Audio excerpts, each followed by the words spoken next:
Madhurag gold and diamonds, Madhurag building, Kannur road, Chakkarakal. Kannur airport action കമ്മിറ്റിയുടെ നേതൃത്വത്തിൽ Rajeev Joseph നടത്തുന്ന നിരാഹാര സമരത്തിന് ഐക്യദാർഢ്യം പ്രകടിപ്പിച്ചുകൊണ്ട് കേരള വ്യാപാരി വ്യവസായി ഏകോപന സമിതി സംസ്ഥാന ജനറൽ സെക്രട്ടറി ദേവസ്യ മേച്ചേരി ഐക്യദാർഢ്യ ഉപവാസം നടത്തി. വൈകിട്ട് 5 മണിവരെയാണ് ഉപവാസം നടത്തിയത്. കണ്ണൂർ രാജ്യാന്തര വിമാനത്താവളത്തിന് പോയിന്റ് ഓഫ് കോൾ പദവി നൽകണമെന്ന് ആവശ്യപ്പെട്ട് തിരുവോണ ദിവസമാണ് വിമാനത്താവള റോഡ് ജംഗ്ഷനായ വായാന്തോട് രാജീവ് ജോസഫ് നിരാഹാര സമരം ആരംഭിച്ചത്. സമരം 9 ദിവസം പിന്നിട്ടതോടെ നിരവധി പേരാണ് ഐക്യദാർഢ്യം പ്രഖ്യാപിച്ചു വരുന്നത്. ഇതിനിടയിലാണ് വ്യാപാരി വ്യവസായി ഏകോപന സമിതിയുടെ നേതൃത്വത്തിലും ഐക്യദാർഢ്യവും ഉപവാസവും ആരംഭിച്ചത്. മട്ടന്നൂർ IB പരിസരത്ത് നിന്ന് വ്യാപാരികൾ പ്രകടനമായി എത്തിയാണ് ഉപവാസം തുടങ്ങിയത്. സംസ്ഥാന ജനറൽ സെക്രട്ടറി ദേവസ്യ മേച്ചേരിയും വ്യാപാരികളും വൈകിട്ട് വരെ ഉപവാസത്തിൽ പങ്കുചേരുന്നുണ്ട്.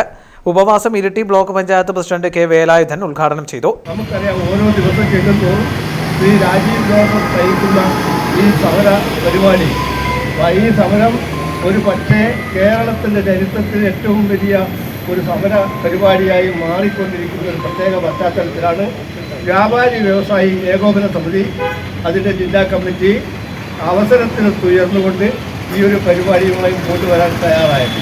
ശ്രീ ദേവസ്യ മേച്ചേരിയും അതോടൊപ്പം തന്നെ ശ്രീ രാജീവ് ജോസഫും രണ്ടുപേരെക്കുറിച്ചും വ്യക്തമായ അതിൻ്റെ കാഴ്ചപ്പാടുകളും ധാരണയുള്ള ഒരാളാണ് ഞാൻ. നമുക്കറിയാം, തിരുവിതാംകൂറിൽ നിന്ന് ശ്രീ രാജീവ് ജോസഫിൻ്റെ പിതാവ് ഒരു പൊതുപ്രവർത്തന രംഗത്ത് ഏറെ ശോഭിച്ചിരുന്ന ഒരു വ്യക്തി.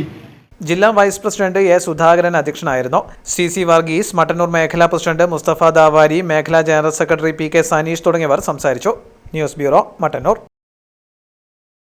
പവിത്ര gold and diamonds, Pavithra building, Kannur road, Chakkarakal, Thalassery road, Mattannur.